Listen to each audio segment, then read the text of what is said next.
नमस्कार दोस्तों, आज हम जो 10th क्लास का मैथ है वो शुरू करने जा रहे हैं और उसमें एक्सरसाइज नंबर फर्स्ट करने से पहले मैं आपको सबसे पहले करवाऊंगा कि यूक्लिड विभाजन प्रमेयिका और यूक्लिड विभाजन एल्गोरिथम, क्योंकि दोनों मोस्ट इम्पॉर्टेंट टॉपिक हैं और कई बार क्वेश्चन न दे के इनके बारे में ही पूछ लिया जाता है।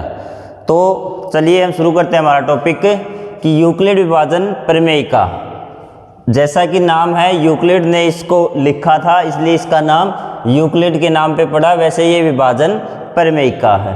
अब उसने किया क्या था भाई, ए व बी दो पूर्णांक हैं, दो इंटीजर है, ठीक है। ए ग्रेटर देन बी कि ए है जो बी से बड़ा है, तो उसने जो हमारा भाग था ना सिंपल, उसी को थोड़ा सा मॉडिफाई करके एक इक्वेशन में लिखा था भी। उसने कहा ए व बी दो पूर्णांक है और अगर हम इसको ए को बी से भाग देंगे भी, ए को क्या करना है, बी से डिवाइड करना है। अगर ए को बी से डिवाइड करेंगे तो हमें दो पूर्णांक, टू इंटीजर्स और मिलेंगे। वो होंगे आपके कौन से, Q और R।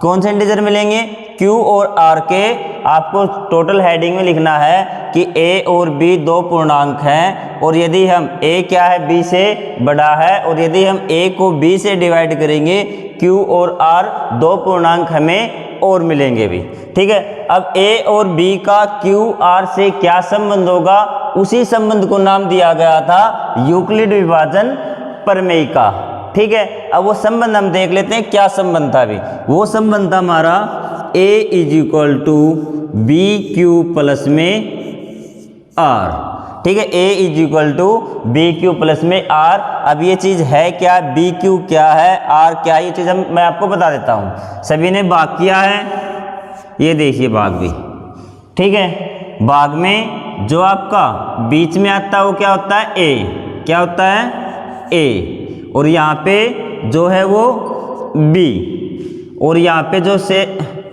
जो आपका भागफल है वो Q, और जो शेष आता है उसको नाम दिया है R का, ठीक है। ये बातें समझ में आ गई, A और B ये रिलेशन किस प्रकार से है। चलिए मैं आपको रिलेशन इसका एक बार करके दिखा देता हूँ कि रिलेशन कैसे आए।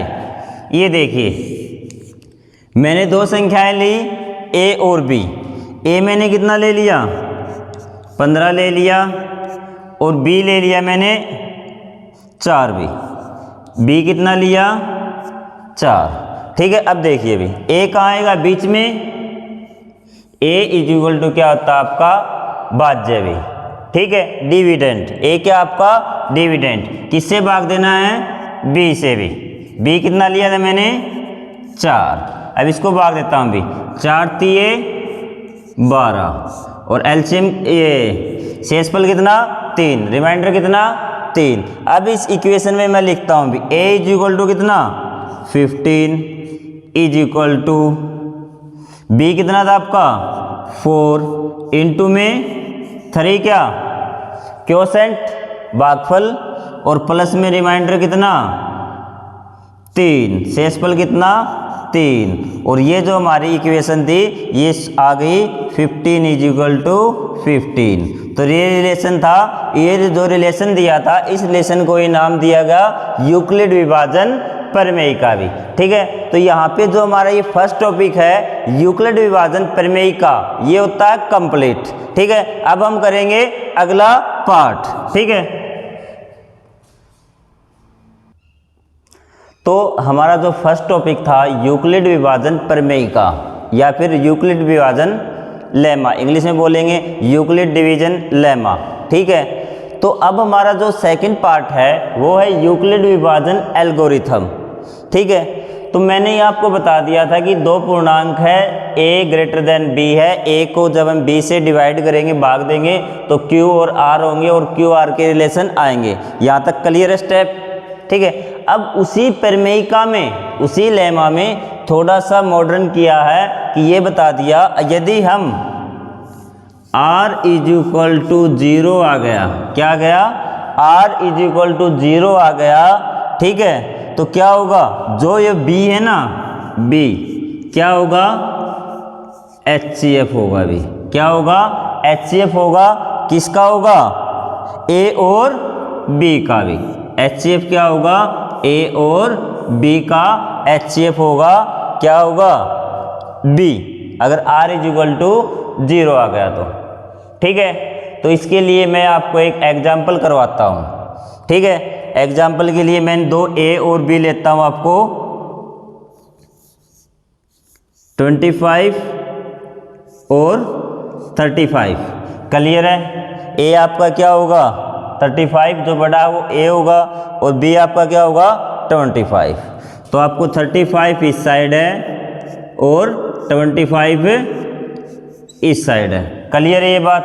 अब हमें यहाँ क्या लिखना है अभी, Q क्या आपका क्या था, भागफल, ठीक है, और R क्या आपका शेष। अगर वैसे भाग देंगे तो 25 एक कम 25, 25 दूनी 50 ज़्यादा हो गया, तो क्या आएगा, 25 एक कम 25, और रिमाइंडर क्या बच गया, 10। शेषफल कितना बच गया, 10। अब देख लीजिए, एक इसको यहाँ देख लीजिए ताकि अच्छे समझ में आ जाए। भाग देना किसको, 35 से भी, किसको, 25 हमारा है क्या हो गया, भाजक। 25 एक कम 25, और ये रिमाइंडर कितना, 10। ये बात क्लियर हुई। तो रिमाइंडर कहाँ पे आएगा, आर क्या आपका रिमाइंडर शेषफल, और क्यू क्या है आपका भागफल। तो क्यू की जगह मैंने क्यू लिख दिया, आर की जगह आर, इक्वेशन आ गई ये। तो क्या हमारा आर 0 आया है, 0 नहीं आया। HCF निकालने के लिए तो हमें क्या करना होगा, और नेक्स्ट टाइम हमें ये यूज करना होगा यूक्लिड लेमा भी, यूक्लिड प्रमेय का। तो दोबारा यूज करने के बाद हम दोबारा यूज करेंगे, यही स्टेप दोबारा करेंगे, लेकिन अब की बार A और B क्या होंगे भाई, ठीक है। तो अब की बार जो आपका ये है ना, जो B था वो तो आपका क्या हो जाएगा A, और जो R था वो क्या हो जाएगा B। बात क्लियर है। फिर भी अगर नहीं समझ में आए तो इससे इसकी इक्वेशन में = के निशान के इस साइड जो आपकी बड़ी संख्या पहले संख्या होगी वो आपकी A, और जो लास्ट में होगी वो B भी। तो ये देखिए भी दोबारा यूज करने पे 25 = 10 डिवाइड करेंगे किससे, 10 से, तो 10 दूनी 20, और रिमाइंडर कितना बचेगा, 5। देखिए एक बार फिर ये कैसे आया आपका, किससे भाग देना, 25 से, किसको, 10 से भी, 10 दूनी 20, कितना शेष, 5। ये देखिए भी क्यू क्या आपका क्या था, भागफल था, तो मैंने 2 लिख दिया, रिमाइंडर कितना 5 लिख दिया। A और B हमारे हैं, रिमाइंडर अब भी 0 नहीं आया, ये बात आपको लिख देनी है, R ≠ 0, और इसी इक्वेशन भी R ≠ 0। अगेन भी तब की बार A आपका क्या हो जाएगा 10, और B क्या हो जाएगा 5।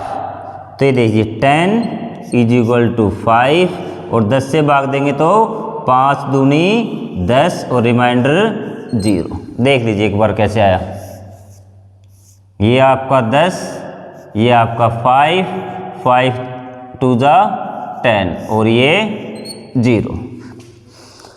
जो आपका भागफल था 2, क्वोशेंट था मैंने यहाँ लिख दिया 2, रिमाइंडर कितना 0, और यही था आपका यूक्लिड विभाजन एल्गोरिथम कि R बराबर क्या आ गया, R बराबर आ गया 0।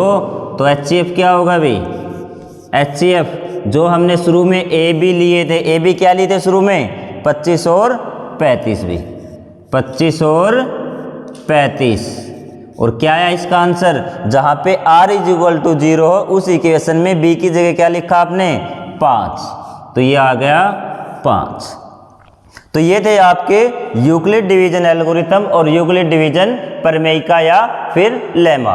तो ये दोनों टॉपिक कंप्लीट हुए हमारे। अब हम करेंगे एक्सरसाइज नंबर 1.1।